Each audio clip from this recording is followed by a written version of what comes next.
I stood in the bank manager's office wearing the same lavender nightgown I'd thrown a cardigan over, my hands shaking so badly I could barely hold the paper they'd just handed me. $347,000. The number didn't make sense. Nothing made sense. 2 weeks ago, my son told me to stay home from their family barbecue because his wife didn't want me there. And now I was staring at a bank statement with my mother's handwriting on a note that said, "For when they try to take everything." The youngest banker, a woman maybe 30 years old, kept looking at me like I might faint. Maybe I looked like I might. I hadn't slept in 3 days, hadn't eaten anything but saltines since the pipe burst and I found that box in my closet, hidden under moth-eaten blankets and photo albums I hadn't opened in years. My whole body felt like it was vibrating at a frequency only I could hear. "Ms. Williams," the manager said, "would you like us to call someone for you?" I almost laughed. Call who? My son, who'd spent the last 2 years convincing me I was losing my mind? His wife, who'd stopped inviting me to Sunday dinners after I asked too many questions about why they needed another loan? My grandchildren, who I hadn't spoken to in 6 months because apparently I made them uncomfortable with my negativity. "No," I said. My voice came out stronger than I expected. "No, I'm fine." But I wasn't fine. I was 60 years old, and I'd just discovered that my mother, who died 15 years ago with $23 in her checking account, had been secretly saving money for most of my life, building me a lifeboat she knew I'd need. Except she didn't know about my son, didn't know he'd turn into someone I didn't recognize, didn't know how badly I'd need saving. Let me back up. Let me tell you how I got here, standing in this bank in Newark, New Jersey, wearing a nightgown under a cardigan, holding proof that the dead can still protect you. It started 6 months earlier on a Tuesday afternoon in summer, when the heat made everything slow and the fan in my shotgun house spun all day without making much difference. I was folding laundry at my kitchen table with the TV on low, the way I always did, in the house with rooms lined up in a row and a back porch where I used to sit with my mother and shell peas. The house was in the neighborhood near the church where everyone knows everyone, where I'd lived for 40 years and raised my son and buried my husband and thought I'd die. I had a pot of collard greens simmering on the stove, cooking for nobody but myself. That's what my life had become. Cooking meals no one would share, folding clothes no one would wear, waiting for phone calls that didn't come. The quilt my grandmother made was wrapped around the back of my chair, the one she pieced together from my grandfather's old work shirts after he died. I kept it there even in summer because touching it made me feel less alone. Some nights I'd pull it over my shoulders and pretend I could still feel my grandmother's hand smoothing it down, the way she used to when I was small and scared of thunderstorms. That morning, I'd said my prayer, the one I say every morning before my feet touch the floor. "Lord, give me strength for what's coming. Help me see clearly. Keep me steady." I'd been saying it since I was a child, learned it from my mother, who learned it from hers. But lately I wondered if God was listening, if he was paying attention to what was happening to me. When the phone rang, I almost didn't answer. I'd learned that phone calls from my son rarely brought good news anymore. But you can't not answer when it's your child. No matter how old you are, no matter how many times they've disappointed you, you answer. "Hey, Mama?" His voice was careful, rehearsed. I could hear his wife in the background, her voice a murmur I couldn't quite make out. "Hey, baby, you calling about Sunday?" The church barbecue was in 2 days. I'd already made my potato salad, the one with the sweet pickles that everybody always asked for. Had it sitting in my refrigerator in the good Tupperware. Silence. Then, "About that. Listen, Mama, maybe it's better if you sit this one out." The words hit me like cold water. Sit it out? It's a church barbecue. I've been going to that barbecue for 30 years. I know, but... He trailed off. I could hear his wife's voice again, sharper this time. "Denise thinks maybe you need some rest. You've been looking tired lately. Kind of confused. Confused about what?" "Just in general. You asked me the same question 3 times last week about what day it was, and you keep bringing up money stuff that we already talked about." My chest got tight. We hadn't talked about the money. He'd talked at me while I signed papers I didn't fully understand because he said it was urgent, that I needed to refinance the house for my own protection, that my medical bills were piling up, and this was the only way to keep me safe. If you've ever been manipulated by someone you love, you know what I'm talking about.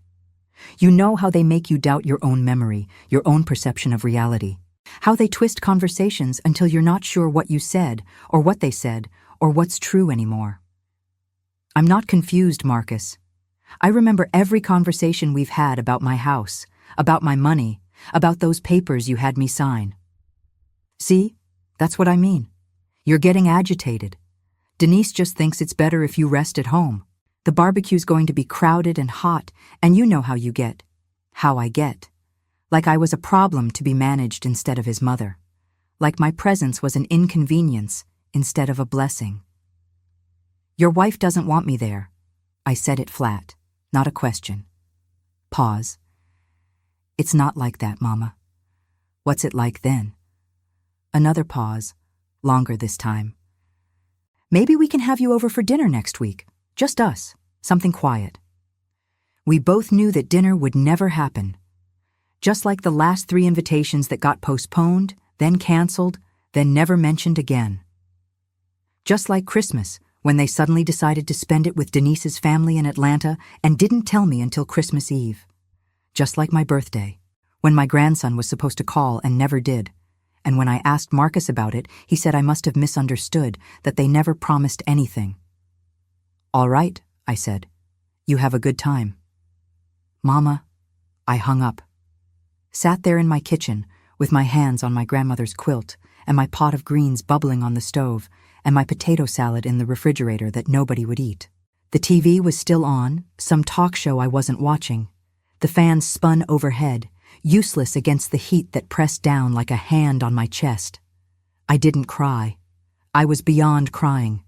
I'd cried myself dry over the past year watching my son turn into someone I didn't recognize. Watching my life get smaller and smaller until it fit inside this shotgun house with its rooms lined up in a row, with nobody in them but me. That was the moment I understood I'd lost my family. Not to death, which I could have grieved properly, but to something worse, to greed, to manipulation, to a daughter-in-law who saw me as a resource to be extracted and then discarded. But I didn't know yet about the box in my closet.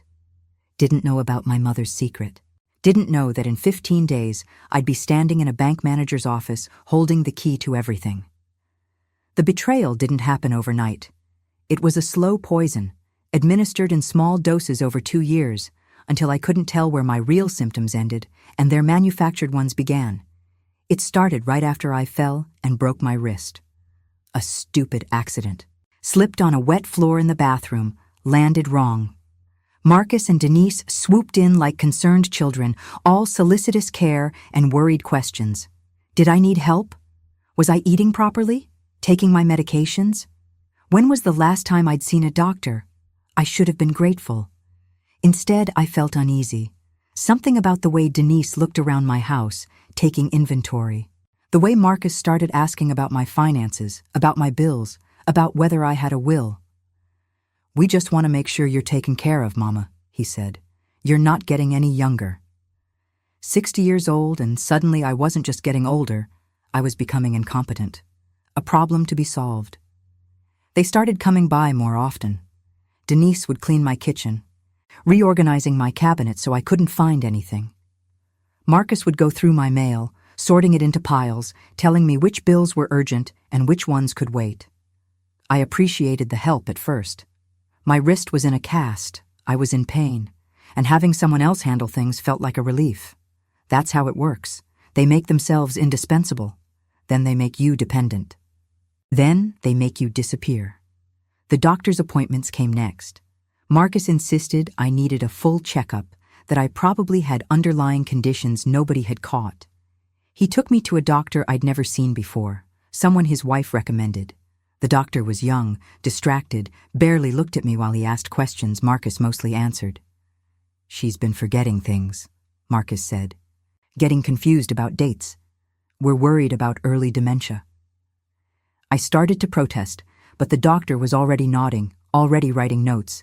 He ordered tests, blood work, cognitive assessments, gave me prescriptions for medications I wasn't sure I needed. Marcus filled them all, brought them to my house, watched me take them. Within a month, I actually did start feeling confused, foggy, like I was moving through water. I'd forget what day it was, lose track of conversations, wake up not sure if it was morning or evening. "See?" Marcus would say gently. "We were right to be concerned. Good thing we're here to help." My mother would have seen through it. She took care of him in his final months, my stepfather, the man who wasn't my biological father, but who raised me like I was his own. I watched her manage his medications, coordinate with doctors, handle insurance companies with the kind of fierce competence that came from a lifetime of having to fight for everything. We had a complicated relationship when I was young. She was strict, controlling, obsessed with every penny that came in or went out. I thought she was just mean. Didn't understand her constant worry, her refusal to let us have things other kids had, her insistence that we save everything, waste nothing, prepare for disasters that never came. But sitting with her during those last months of his life, watching her fight with insurance companies and read medical journals and question every doctor's decision, I finally understood. Everything she did came from love, from fear of the poverty she'd known growing up, from determination that we would never suffer like she had, never be as vulnerable as she'd been. She died 15 years ago, but I still heard her voice in my head, especially during those dark months when my son was systematically dismantling my life. She would have known what to do, would have seen the manipulation for what it was, would have fought back. I remembered something she'd said to me once, near the end. I was sitting with her in the hospital, holding her hand while she drifted in and out of consciousness. She'd opened her eyes suddenly, gripped my hand tight, and said, "Don't let them take what's yours. Don't be nice when you need to be strong." At the time I thought she was confused, talking about nurses or doctors, but now I understood. She wasn't confused at all. She was warning me, preparing me for a future she somehow knew was coming. I just didn't know she'd already fought. Didn't know she'd spent 30 years building me a weapon I didn't know existed. The money started disappearing in small amounts first. $20 here for groceries, Marcus picked up. $50 there for medications. $100 for the handyman, Marcus called when my sink backed up. All reasonable, all necessary, all going through Marcus and Denise because they were helping, weren't they? Taking care of me like good children should. Then came the bigger asks. My savings account, which I'd built up over decades of careful living, started draining fast. "Medical bills," Marcus said. "The insurance didn't cover as much as we thought. Tests were expensive. Specialists didn't take Medicare. I needed to pay out of pocket if I wanted good care. I trusted him. He was my son. Why would he lie?" The house refinancing came 6 months after the broken wrist. Marcus sat me down at this same kitchen table with papers spread out everywhere and a lawyer I'd never met sitting across from me looking bored. "It's just to consolidate your debt, Mama," Marcus explained. "You've got medical bills piling up, and this way you can pay them all off at once. Plus, you'll have extra for emergencies." The numbers swam on the page. I couldn't focus. The medications made everything feel distant, like I was watching my life happen to someone else. I asked questions, but they came out confused, tangled. Marcus answered in that patient voice he used now, the one that made me feel stupid. "You trust me, don't you, Mama?" I did. God help me. I did. I signed everything he put in front of me, the lawyer notarized. Marcus shook his hand. Denise stood in the doorway watching with an expression I couldn't read. They got $60,000 from that refinance. I saw maybe 5,000 of it. The rest disappeared into expenses I never saw documentation for, bills I never received, emergencies that somehow never got explained. By the time I started asking questions, I was already too isolated to get help. That was the other part of their strategy, the isolation. It happened so gradually, I didn't notice. First, I stopped getting invited to Sunday dinners. When I asked why, Denise said they were trying to eat healthier, keep things simple, that my cooking was too heavy and rich for their new lifestyle. Translation: I wasn't welcome anymore. Then the grandkids stopped calling. When I'd phone, they were always busy, always had homework or practice or plans. Marcus said they were teenagers now, that this was normal, that I shouldn't take it personally. Sister Patricia from church noticed. She'd been checking on me since my husband died 10 years ago, stopping by with soup or just to sit on my porch and talk. She was the one who started asking the questions I was too confused to ask myself. "You looking tired, baby," she said one afternoon, sitting in my kitchen while I tried to remember if I'd taken my morning pills or not. "When's the last time you slept good?" I couldn't remember a lot of things anymore. And Marcus, he's still coming by every day? Most days, him or Denise, they helping or they hovering? That question landed different. I looked at her, really looked, and saw concern in her eyes. Not pity, concern, like she saw something I couldn't. "I don't know anymore," I admitted. She took my hand. Her skin was warm, rougher than mine from years of work. "You know you can always come to me, right? If something don't feel right. If you need help." I nodded, but I didn't believe it. What could she do? What could anyone do? I was confused, probably sick, possibly losing my mind like Marcus kept suggesting.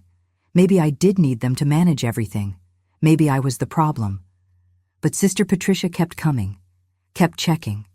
She brought me meals when she noticed I wasn't eating, sat with me on the porch and told me stories about her own children, her own struggles with family. She never pushed, never demanded I confide in her. She just stayed present. Sometimes she'd hold my hand and pray, quiet prayers that felt like a shield around me. Other times she'd just sit in silence, her presence saying what words couldn't. "You're not alone. I see you. I'm here." She kept being the only person in my life who saw me as a whole person instead of a problem to be solved. The final straw came 3 months ago when I asked Marcus for money to fix my roof. There was a leak in the back bedroom, water staining the ceiling every time it rained. He said there wasn't any money left, that I'd spent it all on medical bills and refinancing costs, that maybe I should think about selling the house, moving somewhere smaller, somewhere they could keep a better eye on me. "Like a nursing home?" I asked. "Like assisted living? Somewhere nice? With people your own age?" People my age. Like 60 was ancient. Like I couldn't take care of myself anymore. Like this house my husband and I bought 40 years ago was just another asset to be liquidated. That night, I sat on my back porch, wrapped in my grandmother's quilt, and tried to figure out where my life had gone wrong. Tried to remember the son I'd raised, the sweet boy who used to bring me dandelions and call them flowers. Tried to reconcile that memory with the man who looked at me now like I was a burden. I thought about my mother, about how she'd worked 2 jobs my whole childhood, coming home exhausted and still making sure we had dinner, clean clothes, help with homework. How she'd saved every penny, denied herself everything, lived in a cramped apartment when she could have had better, all so we could have more. I used to resent her for it, used to wish she was like other mothers, more relaxed, less intense about money. Now I understood. She knew something I was only learning. That the people who say they love you aren't always the ones who protect you. That you have to protect yourself. That trust, once broken, can never be fully repaired. She died with $23 in her checking account. That's what I thought. That's what I believed for 15 years. That she'd spent everything on us and had nothing left for herself. It made me cry at her funeral. Made me feel guilty every time I thought about all the times I'd complained about hand-me-down clothes, or generic cereal, or never going on vacation. I didn't know about the second account. The retirement fund she'd been feeding for 30 years, $5 at a time, $10 when she could spare it. The account she never touched, never mentioned, never used even when she was dying and could have used the money for better care. She was saving it for me, for this moment, for when I'd need it most. But I didn't know that yet. All I knew was that I was alone, confused, broke, and losing the last thing I had. This house, this neighborhood, this life. The water pipe burst on a Tuesday afternoon, 3 months after the phone call about the barbecue. I hadn't seen Marcus or Denise in weeks. They'd stopped coming by except to collect mail or check on things, no more concerned visits, no more helping with groceries. They'd gotten what they wanted, and now I was just the mother-in-law Denise didn't want around. I was in the kitchen when I heard it. A sound like thunder, then water pouring through the ceiling of my back bedroom. I ran back there and found water gushing from a burst pipe in the wall, already pooling on the floor, soaking into the boxes I kept in my closet. I called Marcus. It went to voicemail. Called again. Voicemail. Tried Denise. Same thing.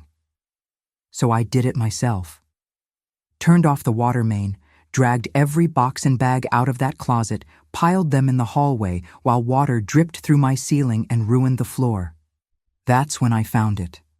A small wooden box I didn't recognize, sealed with tape that had yellowed with age. It was in the very back of the closet, behind photo albums and old blankets and things I hadn't looked at in years. The box had my name written on it in my mother's handwriting. I held it for a long moment before opening it. My mother's handwriting was distinctive, all careful loops and precise lines. She'd learned to write late in life, practiced every day until her letters looked like art. Seeing it now, after 15 years, felt like hearing her voice again. My hands shook as I peeled off the tape. The adhesive had dried out, crumbling under my fingers. Inside were papers, documents, and a bank card I'd never seen before, still in its original envelope, with my name printed on the front. There were also photographs, old ones, of my mother when she was young. In one, she was standing outside the factory where she'd worked second shift. In another, she was holding me as a baby, her face tired but determined. Beneath the photos was a letter. One page, folded small, in my mother's careful script. I unfolded it slowly, afraid it might disintegrate in my hands. For when they try to take everything, you're stronger than you know. Make them sorry. That was all it said. No explanation, no details. Just those 2 sentences in her handwriting, and somehow I knew she'd written them, knowing exactly what would happen. Knowing that someday I'd be sitting on a wet floor, alone and desperate, needing exactly this. I read it 3 times, didn't understand. Looked at the bank card, at the documents, at account numbers and statements that didn't make sense. My mother had been dead for 15 years. What was this?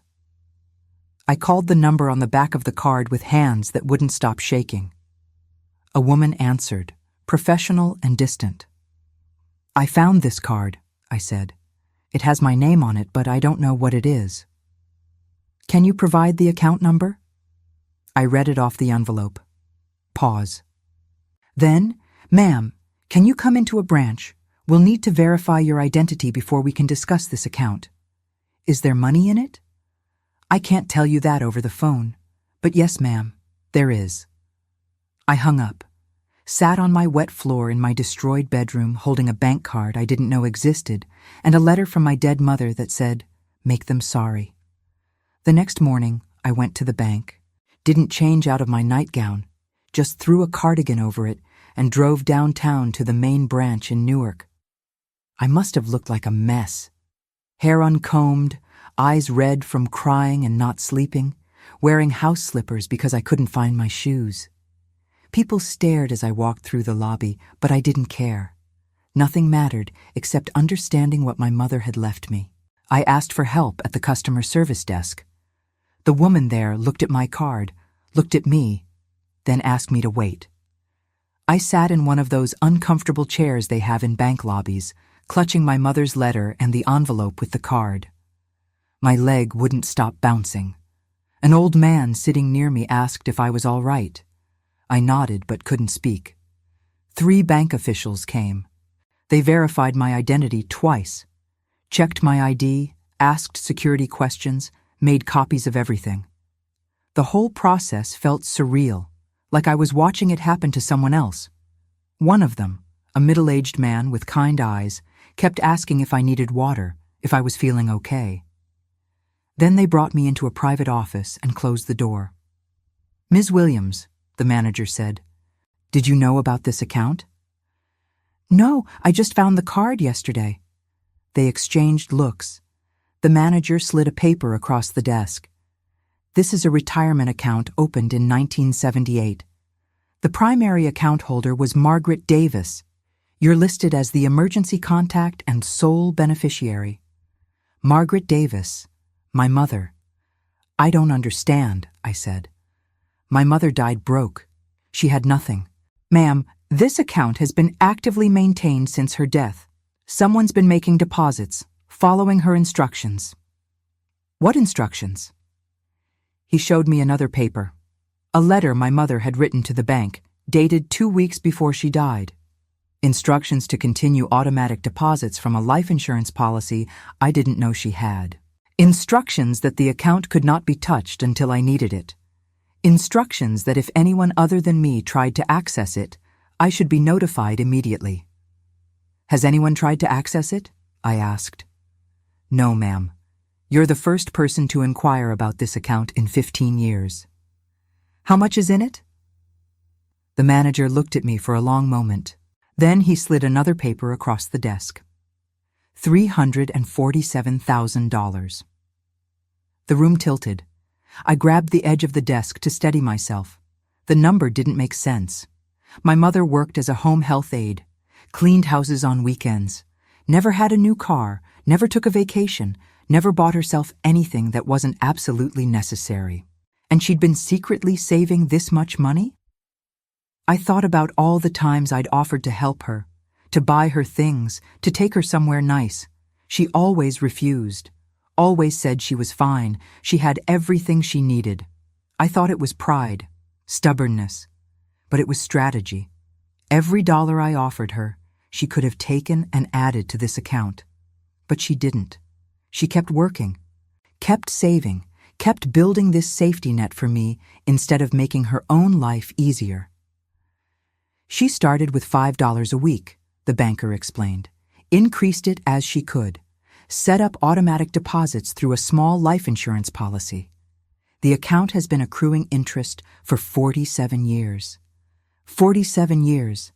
My whole life, my mother had been building this, putting away money she could have used for herself, for better food, better clothes, a better apartment, saving it instead for a future where I might need saving. She knew, I whispered. Somehow, she knew. The youngest banker, the woman who'd been watching me with concern, leaned forward. Knew what, ma'am? That someone would try to take everything from me, that I'd end up alone and broke and desperate. She knew. I thought about my mother's life, her first husband who'd left her pregnant and penniless, her second husband who'd been kind but died too young, the lifetime of struggling, fighting, making impossible choices between food and rent, heat and electricity. She knew what it was like to be vulnerable, to be at the mercy of people who should protect you but don't. So she'd protected me instead, even after death, especially after death. The manager gave me paperwork to sign, explained that the account was entirely mine, that I could access it however I wanted, that they'd help me set up whatever I needed. I barely heard him. I was too busy crying, holding that paper with my mother's handwriting, the instructions she'd left for protecting me.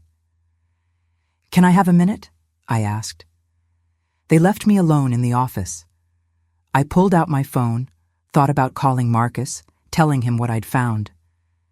Then I thought about the last 2 years, the medications that made me foggy, the missing money, the papers I'd signed without understanding, the slow, systematic isolation from everyone who cared about me.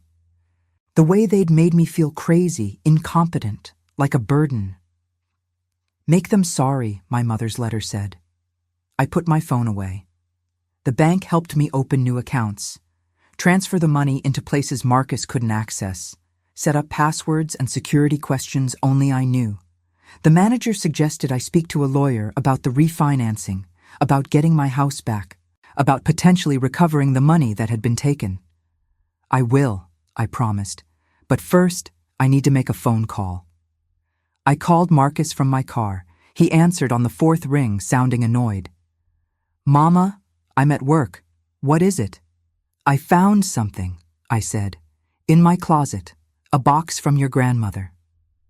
Pause. What kind of box?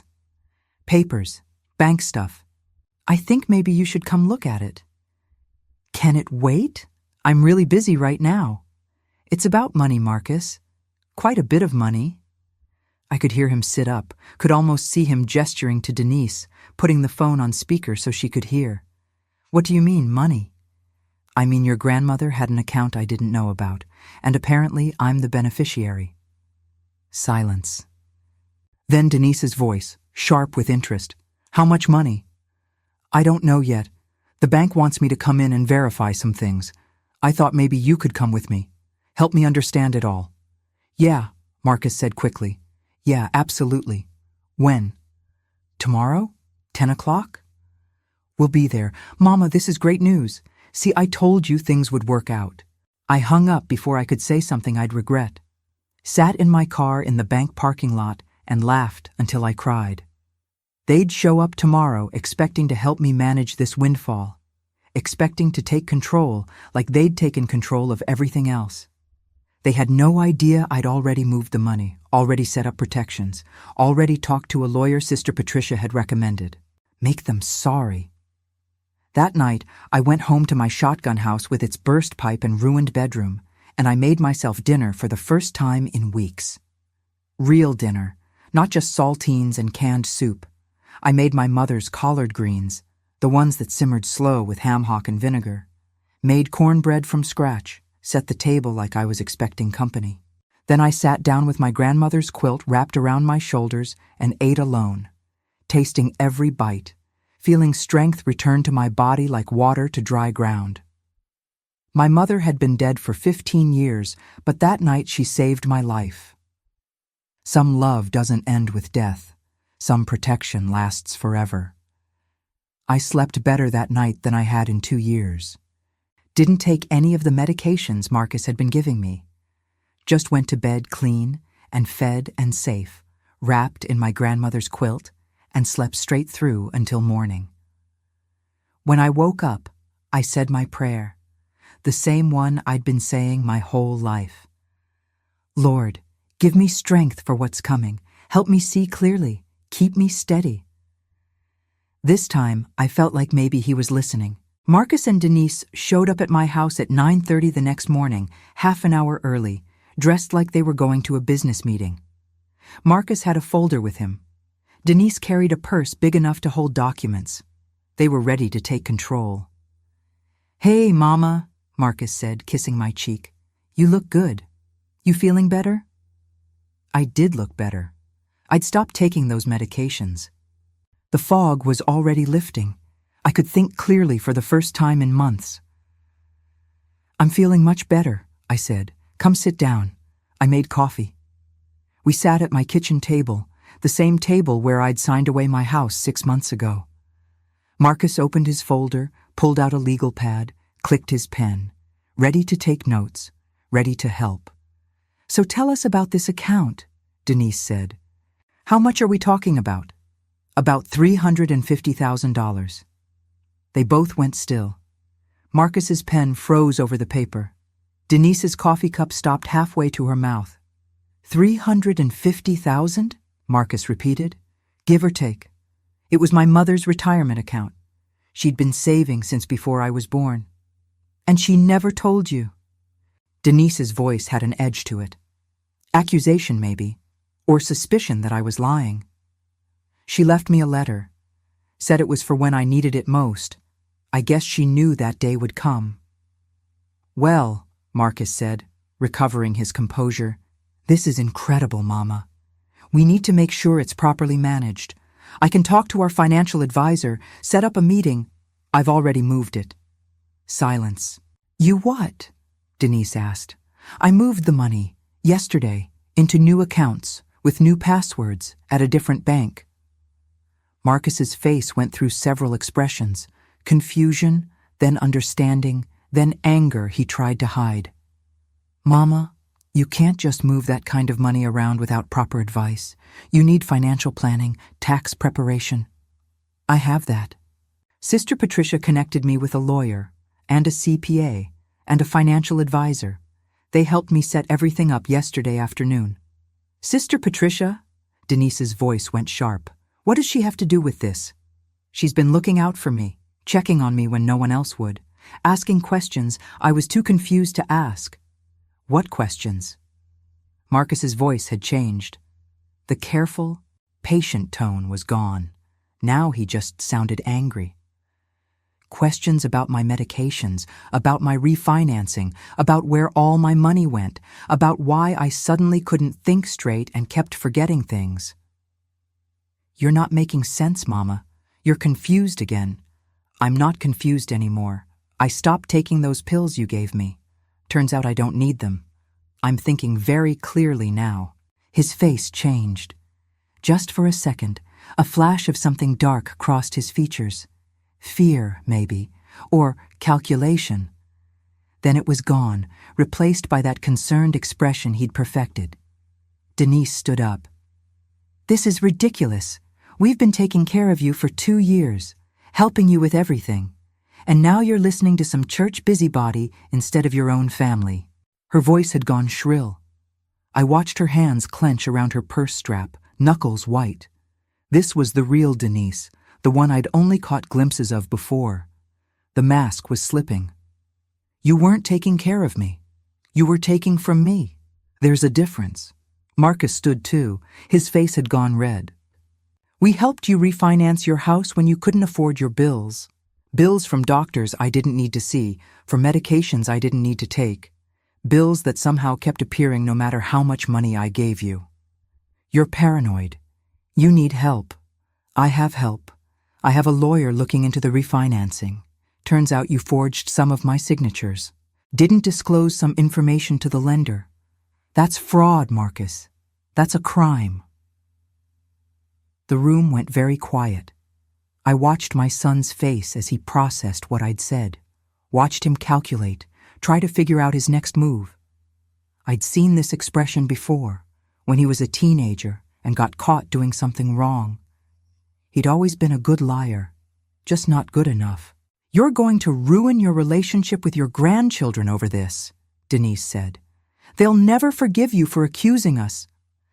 They haven't spoken to me in 6 months.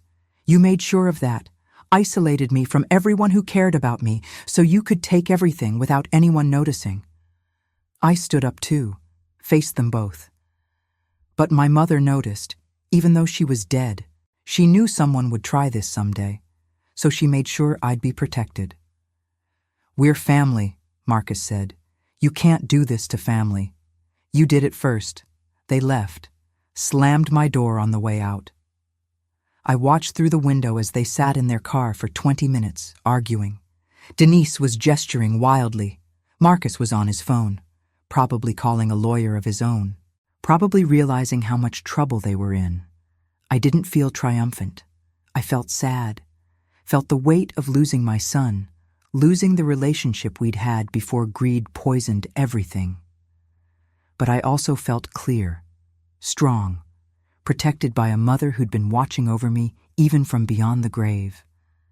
Sister Patricia came by that afternoon. I told her everything. She sat in my kitchen nodding, her hand over mine. I knew something wasn't right, she said. You weren't yourself. Wasn't like you to be so confused, so withdrawn. I'm glad you found what your mama left you. That woman was a warrior. She was, I agreed. I just wish I'd appreciated her more when she was alive. You appreciate her now. That's what matters. What are you going to do with it? The money. I'd been thinking about that. About my mother working 2 jobs, saving $5 at a time. About why she'd done it, what she would want. I want to create something, I said. Something that helps people like me, like her. People who get taken advantage of by their own families. That's good, Sister Patricia said. That's real good. Over the next few weeks, I worked with my lawyer to untangle the mess Marcus had made. The refinancing was fraudulent. Several signatures were forged. The lender agreed to void the loan and restore my original mortgage. I got most of my money back. Not all of it, but enough. Marcus and Denise's house went into foreclosure 3 months later. I heard about it through the church network. The way you hear about everything in a neighborhood where everyone knows everyone. They'd overextended themselves, bought too much house on too much debt, counting on my money to bail them out. When their house went to auction, I bought it. Didn't even think about it, just called my lawyer and told him to bid. Got it for half what they owed. Signed the papers in the same bank office where I'd learned about my inheritance. The youngest banker, the one who'd been so concerned about me that first day, smiled when she processed the sale. "Good for you," she said quietly. I never went inside that house. Just turned around and sold it the same week to a young family who needed a place to raise their kids. Made a small profit. Donated it to a women's shelter. "Make them sorry," my mother had said. But I didn't need to make them sorry. Karma handled them without me lifting a finger. I just needed to move on. I moved in late fall, when the heat finally broke and the air turned cool. Left my shotgun house, left Newark, left the neighborhood where everyone knew my business. Sister Patricia helped me pack.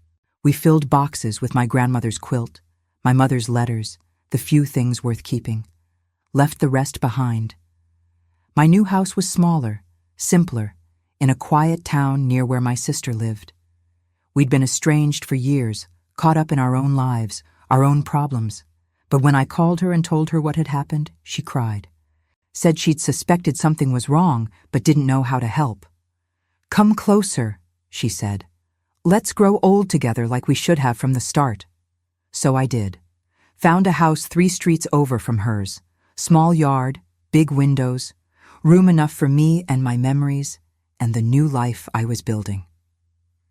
The hospice wing opened the following spring. I'd been working with the hospital for months, planning it, designing it, making sure it would be what my mother deserved at the end, but never got. A place where people could die with dignity, where families could stay overnight, where no one had to die alone or afraid. They named it after her, the Margaret Davis Memorial Wing. Her picture hangs in the lobby, a photo from when she was young before life wore her down. She's smiling in it. I'd forgotten she could smile like that. The dedication ceremony was small. Just me, Sister Patricia, my sister, a few hospital staff. But it felt like my mother was there too, like she was standing next to me, her hand on my shoulder, proud of what her sacrifice had built. "You did good, baby," I could almost hear her say. "You made something beautiful out of all that pain." I visit the wing once a month. Bring flowers.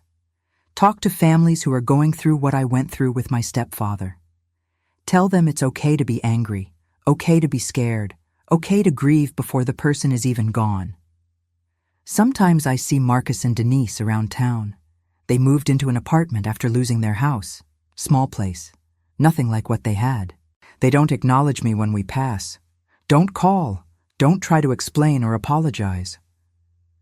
My grandchildren reached out last month.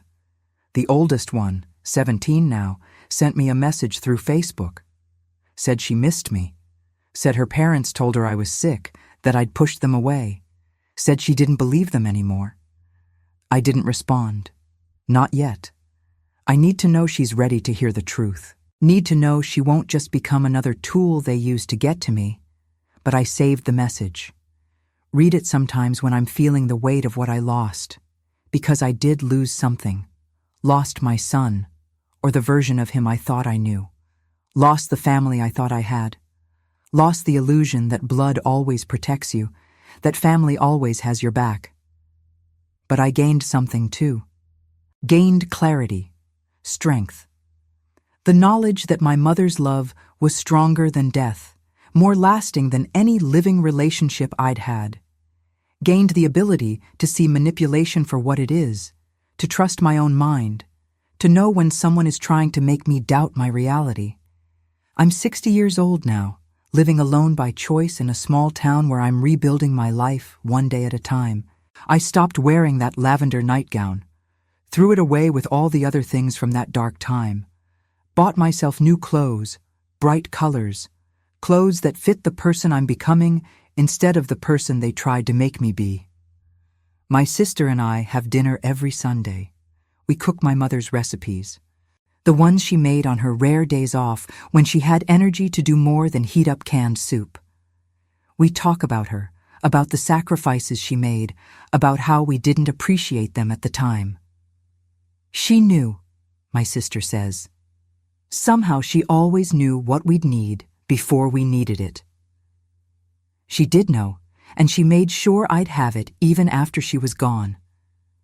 I want to tell you something important, because if you're listening to this story, you might see yourself in it. You might recognize the slow isolation, the manufactured confusion, the way someone you trust starts taking piece by piece until you have nothing left. Here's what I learned. Isolation is a tactic. When someone starts separating you from loved ones, from friends, from people who might ask questions or notice what's happening, that's a warning sign. When they tell you you're confused, that your memory is failing, that you're imagining things, but only they seem to notice these problems, that's a weapon they're using against you. Studies show that 1 in 10 seniors experiences some form of abuse every year. 1 in 10.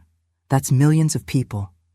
Most of it comes from family, from the people we trust most, who have the most access, who know our vulnerabilities best. A 2012 study revealed that 1 in 4 nursing home residents suffered physical abuse. 1 in 4. We're vulnerable, all of us, as we age. Our bodies fail. Our minds sometimes follow. We need help. And the people who should protect us, who we raised and loved and sacrificed for, sometimes become the predators instead.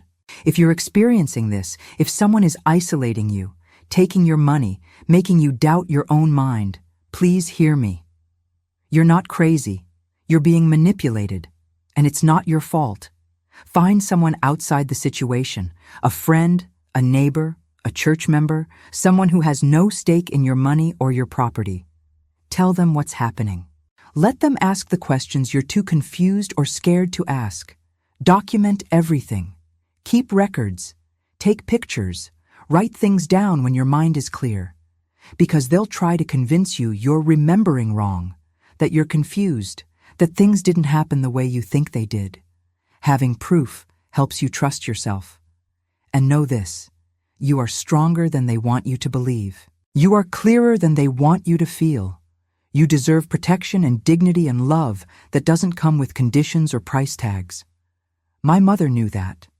She'd lived through enough betrayal to understand that sometimes the people who say they love you are the ones you need to be protected from.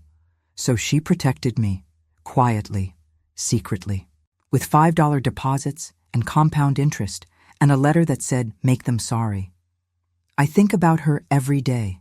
Wonder what she'd think of the hospice wing, of the small apartment complex I'm building for seniors who need safe, affordable housing. Wonder if she'd be proud of how I used her gift. I think she would be. I think she'd see it as her love multiplying, spreading out to help others the way she helped me. I think she'd understand that the money was never the point.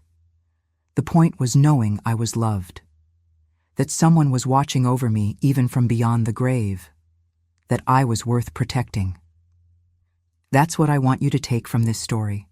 Not the drama of the betrayal or the satisfaction of the revenge, but the truth that you are worth protecting, that the people who truly love you will find ways to show it, even after they're gone, that some bonds are stronger than death, more lasting than any living relationship. My mother has been dead for 15 years, but 2 months ago, she saved my life. And through the work I'm doing now, through the hospice wing and the housing project and the financial literacy workshops I'm running at the church, she's still saving lives, still protecting people who need it, still proving that love, real love, doesn't end when the heart stops beating. Some protection lasts forever. Some love transcends death. And sometimes the people who raised you keep raising you long after they're gone. I'm sitting on my new porch right now, wrapped in my grandmother's quilt even though it's warm enough I don't need it. The sun is setting over the small yard where I've planted tomatoes and herbs. My sister's house is 3 streets over. Sister Patricia is coming for dinner tomorrow. I'm safe, I'm clear, I'm home. And I know, deep in my bones, that my mother is still watching, still protecting, still loving me with a fierceness that death couldn't touch. If you're going through something similar, I want you to know you're not alone. Help exists. Protection exists. Love that doesn't exploit you exists. You just have to be brave enough to reach for it. And maybe, like me, you'll discover that someone already reached for you. That someone saw this coming and built you a lifeboat you didn't know was waiting. That you were protected all along, even when you felt most alone. So where are you listening to this from? What would you have done in my situation? Would you have confronted them or just walked away? Drop a comment, let me know your thoughts. And if this story resonated with you, if it helped you see your own situation more clearly, hit that like button. Subscribe so you don't miss the next one. Because these stories matter. Your story matters. And we all deserve to know we're protected, we're loved, and we're worth fighting for. My mother taught me that. Even from the grave, she taught me that. And I'll spend the rest of my life making sure her lesson spreads as far as her love did.